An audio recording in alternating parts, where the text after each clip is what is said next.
بسم اللہ الرحمن الرحیم۔ زکوٰۃ کے بہت سے مسائل اگرچہ دو طویل نشستوں میں بیان کیے جا چکے ہیں، اگر ابھی بھی کچھ سوال باقی ہونے کی وجہ سے تیسری نشست میں کچھ ضروری سوالات کے جوابات عرض کیے جا رہے ہیں، تو اسی تسلسل کو آگے بڑھاتے ہوئے آگے سماعت فرمائیے کہ جن چیزوں پر زکوٰۃ فرض ہوتی ہے وہ بیسیکلی 4 چیزیں ہیں: سونا، چاندی، تجارتی مال اور کرنسی۔ ان چاروں چیزوں کو ذہن نشین فرما لیجئے۔ پیچھے ہم یہ ذکر کر چکے ہیں کہ سونا، اگر سونا ہے کسی بھی حالت میں، زیورات کی حالت میں یا ڈائل کی صورت میں، تو وہ 7.5 تولے ہونا ضروری ہے، اس سے کم پر زکوٰۃ نہیں۔ چاندی اسی طرح کسی صورت میں بھی ہو، خاص پیر ہو یا زیورات کی صورت میں ہو، تو اس کی مقدار 52.5 تولے ہوگی۔ تجارتی مال اور کرنسی، ان چیزوں کو جمع کیا جائے گا یا سونے اور چاندی کے ساتھ، اور اگر وہ نہیں ہے تو پھر نصاب چاندی کی مطابق جو ان کی رقم بنے گی اس پر زکوٰۃ ہوگی، اور اس کے لیے سال کا گزر جانا ضروری ہوگا۔ یہ بات پہلے بھی عرض ہو چکی کہ سال کا جو اندازہ ہے وہ اسلامی مہینوں کے مطابق لگایا جائے گا، انگریزی مہینوں کے مطابق نہیں۔ اس کے علاوہ جو چیزیں ہماری استعمال کی ہوتی ہیں ان پر زکوٰۃ نہیں ہوتی، خواہ وہ کتنی ہی تعداد میں یا کتنی ہی مقدار میں ہوں۔ اور اسی طرح سے آپ کے پاس اگر استعمال کے لیے ایک سے زیادہ گھر ہیں تو ان گھروں پر بھی زکوٰۃ نہیں ہوگی۔ زیادہ گھروں کا مطلب کہ آپ نے کسی علاقے میں سردیوں کے لیے الگ گھر بنا رکھا ہے اور کسی دوسرے علاقے میں گرمی کے لیے الگ بنا رکھا ہے، اور آپ ان کو اپنے اپنے وقت پر استعمال کرتے ہیں، تو ان گھروں پہ زکوٰۃ نہیں ہوگی۔ اسی طرح آپ نے اگر چند گھر بنا کر کرائے پہ دیے ہوئے ہیں تو ان گھروں پر بھی زکوٰۃ نہیں ہوگی۔ زمین جو آپ نے اپنے لیے لے کر چھوڑی ہوئی ہے کہ آپ مستقبل میں وہاں گھر بنائیں گے یا کاشتکاری کریں گے، تو یا کوئی پلاٹ خریدا ہوا ہے کہ اپنے بچوں کے گھر بنا لیں گے یا آگے اور کوئی دوسرا تیسرا گھر بنانا چاہتے ہیں رینٹ کے لیے، تو اس زمین پر بھی جو کاشتکاری کے لیے ہے، وہ پلاٹ جو گھر بنانے کے لیے یا گودام بنانے کے لیے یا کوئی شاپس بنانے کے لیے، تو ان تمام پلاٹس پر بھی، گودام پر بھی زکوٰۃ نہیں ہوگی۔ البتہ اگر آپ نے یہ گھر بنا کر کرائے پہ دے دیے یا شاپس بنائی اور وہ کرائے پہ دے دی، یا کوئی گودام کے لیے بلڈنگ بنائی اور وہ کرائے پہ دے دی، اب ماہانہ اس کا کرایہ آ رہا ہے، تو وہ جمع ہوتے ہوتے سال کے بعد اگر نصاب کو پہنچ جائے، پورا سال گزر جائے اس کو، اور وہ نصاب تک پہنچ جائے اور اس میں اور ایڈ ہوتا رہے بے شک، لیکن پہلی دفعہ جب سال پہ آپ نے دیکھا تھا تو وہ نصاب کے مطابق تھا، تو اب اس رقم پر سال گزرنے کے بعد زکوٰۃ ہوگی، نہ کہ ان مکانوں، دکانوں اور پلاٹس پر۔ اسی طرح سے اگر کوئی شخص کسی خاص شعبے میں ہے، جیسے کوئی مستری ہے یا کوئی کاریگر ہے یا کوئی خاص فرنیچر وغیرہ بنانے کا ماہر آدمی ہے، اور اس کے پاس اپنے سارے اوزار، مشینری، کارخانہ، جن مشینوں پر یہ ساری چیزیں تیار ہوتی ہیں، تو ان میں سے کسی چیز پر بھی زکوٰۃ نہیں ہوگی، کیونکہ وہ اس کی کمائی کا ذریعہ ہے، اس کے ذریعے سے جو کمائی ہو رہی ہے، ہاں اس کو دیکھا جائے گا کہ اگر وہ اپنی ضروریات زندگی کو پورا کرنے کے بعد، اپنے کاروبار کو چلانے کے بعد پورا سال اتنی رقم حاصل کیے رکھتا ہے کہ وہ زکوٰۃ کو پہنچ جائے، تو پھر اس رقم پر زکوٰۃ ہوگی، نہ کہ ان مشینریز پر اور ساز و سامان پر یا اوزاروں پر کوئی زکوٰۃ نہیں ہوگی۔ اور اس کے علاوہ یہ کہ آپ کا کاروبار ہے، بزنس ہے، رقم آتی بھی ہے، جاتی بھی ہے، قرض بھی ہے، ادائیگی بھی ہے، سامان بھی خریدنا ہے، بیچنا بھی ہے، یہ سب چیزیں ساتھ ساتھ بزنس میں جب چلتی ہیں، تو پھر سال کے آغاز میں آپ نے جو حساب کیا، سال کے آخر پر آپ وہ حساب کریں، درمیان میں رقم کم ہوئی، زیادہ ہوئی، اس کا اعتبار نہیں کیا جائے گا۔ آخر میں اور شروع میں اگر رقم اتنی تھی کہ زکوٰۃ واجب الادا بنتی تھی، تو پھر آپ دیکھیں گے کہ جس وقت آپ نے زکوٰۃ ادا کرنی ہے، مثال کے طور پہ آج آپ کو سال ہو گیا اور آج آپ نے زکوٰۃ ادا کرنی ہے، تو آج کے دن میں آپ یہ دیکھیں گے کہ زکوٰۃ کی ادائیگی کے ساتھ ساتھ آپ کے اوپر قرض بھی ہے، اور قرض دینا اگر تو ابھی ضروری ہے، آپ کا ساتھ تقاضا کیا جا رہا ہے کہ قرض ادا کیا جائے اور ابھی آپ نے ادا کرنا ہے، پھر وہ سارا قرض نکال لیا جائے گا، جتنی بھی آپ کے پاس اماؤنٹ ہے اس میں سے قرض نکال لیا جائے گا۔ اگر آپ کے اس مہینے کے بلز وغیرہ ادا کرنے والے ہیں، ماہانہ سامان آنے والا ہے، اخراجات باقی ہیں، بچوں کی فیسز ادا کرنے والی ہیں، تو وہ بھی اس مہینے کے اخراجات میں سے نکال لی جائیں گی۔ اس کے بعد جو باقی رقم بچے گی اس کا 40واں حصہ، جیسا کہ پہلے عرض کیا جا چکا، وہ زکوٰۃ ادا ہوگی۔ اس کے بعد اب آتے ہیں ان پلاٹس کی طرف جو آپ نے فار سیل خریدے ہوئے ہیں۔ جس طرح بہت سے لوگ دیکھتے ہیں کہ کہیں سے سستی زمین مل رہی ہے تو وہ فیوچر پلان کرتے ہیں کہ ہم یہ رقم ادھر انویسٹ کر کے پلاٹ خرید لیتے ہیں، جب یہ پلاٹ مہنگے ہو جائیں گے، قیمت زیادہ ہو جائے گی تو ہم ان کو بیچ دیں گے۔ یہ تجارت ہے۔ تجارت کی غرض سے آپ نے جو بھی پلاٹ خریدے ہوئے ہیں، سال گزرنے پر اس سال کے بعد اگلے سال میں جو بھی اس پلاٹ کی قیمت ہوگی اس قیمت کے مطابق آپ زکوٰۃ ادا کریں گے، 40واں حصہ۔ اسی طرح اگر آپ نے حج کے لیے رقم جمع کی تھی اور جمع ہوئے سال گزر گیا اور وہ اتنی ہی رقم تھی کہ 52.5 تولے چاندی اس سے خریدی جا سکتی تھی اور وہ پورا سال آپ کے لیے کسی کام کی نہیں تھی، اضافی پڑی رہی، تو اب اگر تو آپ نے اسی وقت جب زکوٰۃ ادا کرنے کا وقت ہوا حج پہ نہیں جانا اور آپ کی رقم جمع نہیں ہونی، تو پھر آپ اس رقم میں سے بھی زکوٰۃ ادا کریں گے، اور اگر اسی وقت آپ کی بینک میں رقم جمع ہو جاتی ہے یا حج کے اخراجات میں صرف ہونی ہے تو اس صورت میں پھر اس پہ زکوٰۃ نہیں ہوگی۔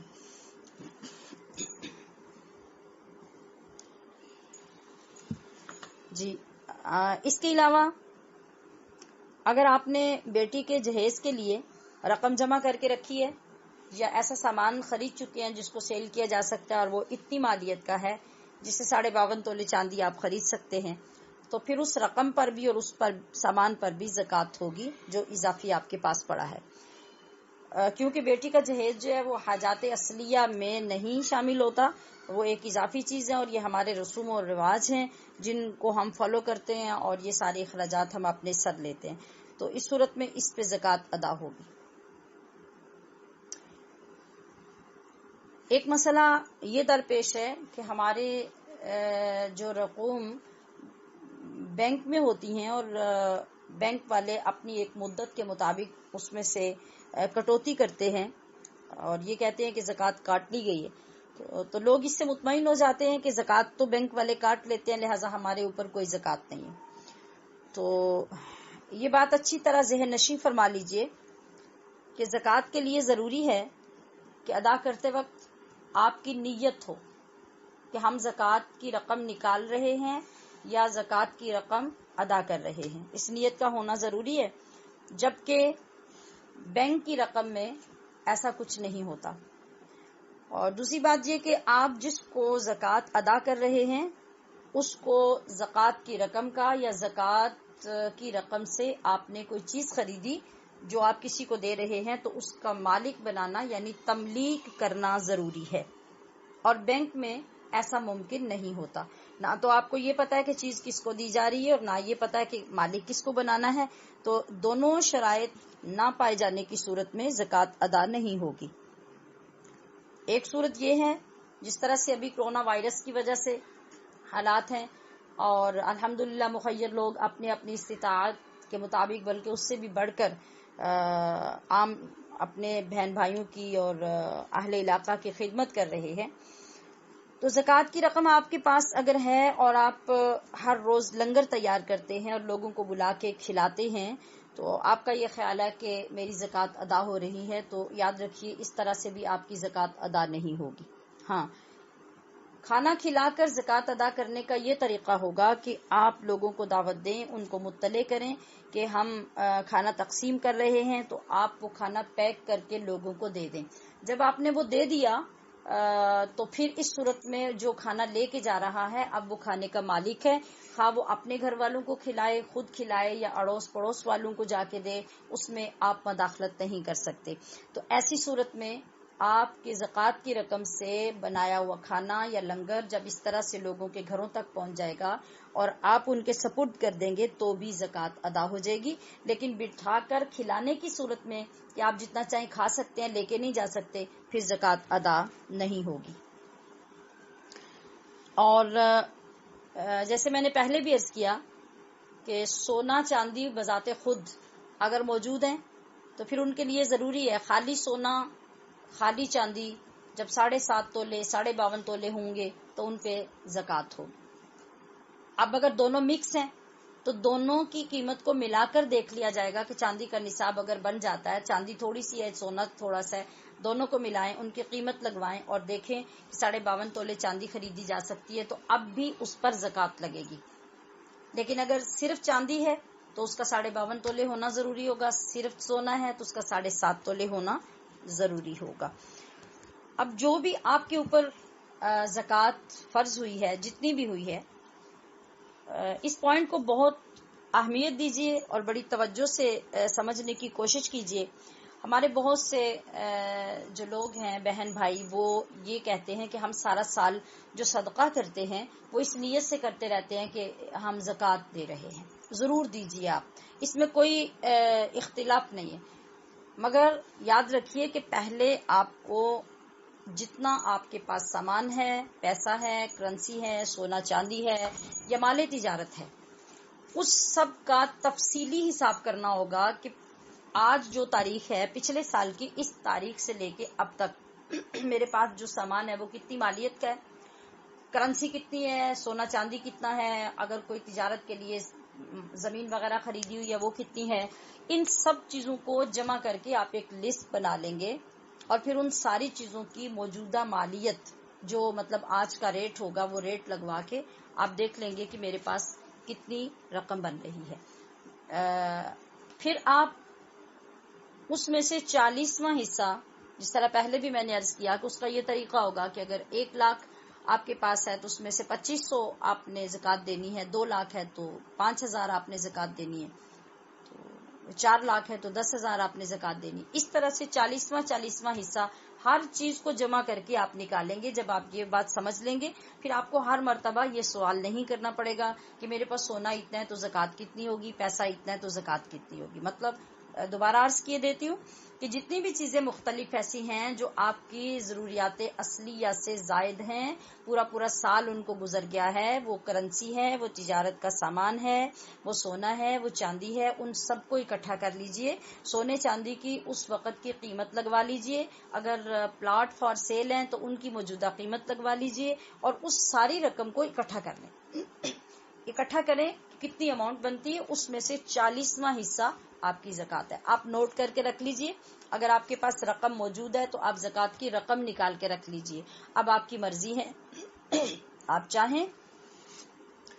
تو لوگوں کو تھوڑا تھوڑا مختلف مواقع پہ دیتے رہیں، پورا سال دیتے رہیں، کوئی حرج نہیں ہے، لیکن آپ کی نیت تو ہو چکی، آپ نے نکال لی زکوٰۃ کہ اتنی میری زکوٰۃ ہے، آپ کا کانسیپٹ کلیئر ہو گیا۔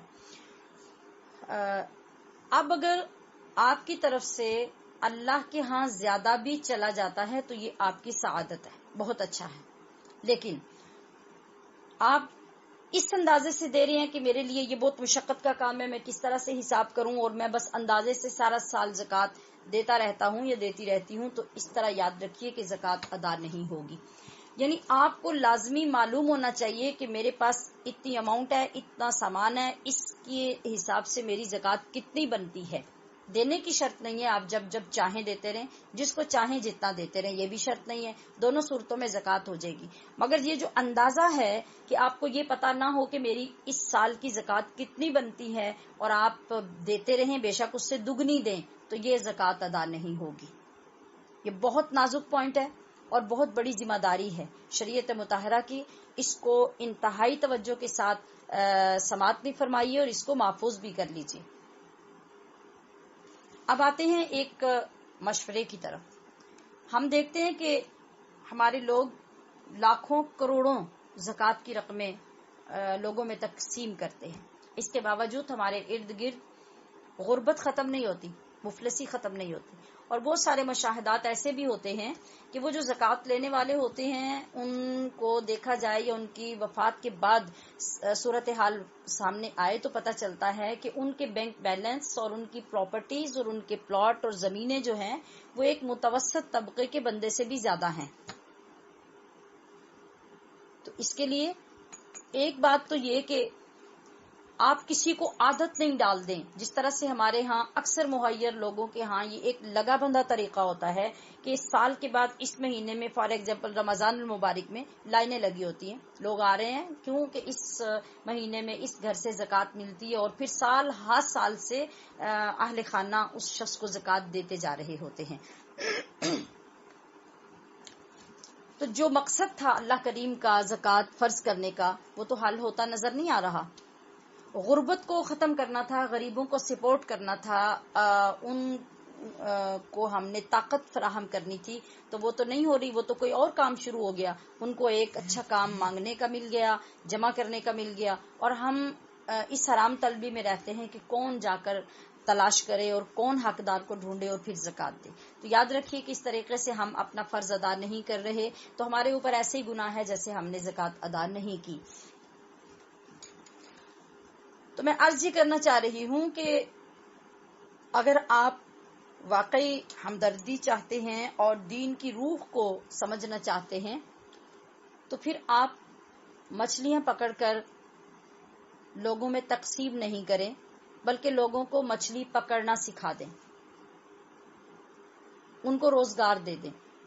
ان کو سلیقہ سکھا دیں.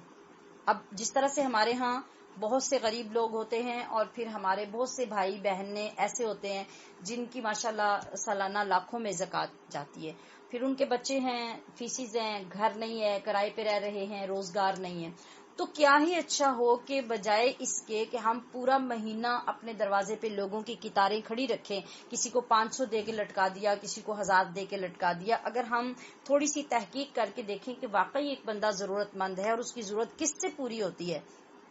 تو ہم کسی کو روزگار بنا دیں، وہ اپنا کمانا شروع کر دے.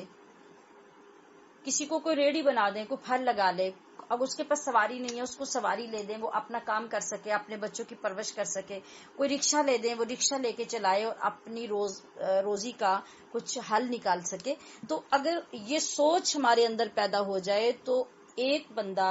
اگر ہر سال بھی کسی ایک بندے کی ذمہ داری لے لیتا ہے، 2 کی لے لیتا ہے، یا ایک علاقے میں 10 لوگ ہیں وہ آگے 10 لوگوں کی ہی ذمہ داری لے لیتے ہیں، تو آپ ذرا سوچئے، توجہ فرمائیے کہ ہم کتنے سالوں میں اپنے علاقے کی غربت کو دور کر سکتے ہیں، اور پھر وہ جو ایک مانگنے کی بری عادت ہے اس سے بھی چھٹکارا مل سکتا ہے اور معاشرے کے اندر اچھی چیزیں ڈیولپ ہونا شروع ہو جاتی ہیں. تو اللہ کریم سے دعا کرتے ہیں کہ ہمیں اپنے فرائض و واجبات ادا کرتے ہوئے ان کی روح کو سمجھنے کی بھی توفیق عطا فرمائے تاکہ اللہ ہم سے راضی ہو سکے. ھذا ما عندی واللہ ورسولہ اعلم بالصواب.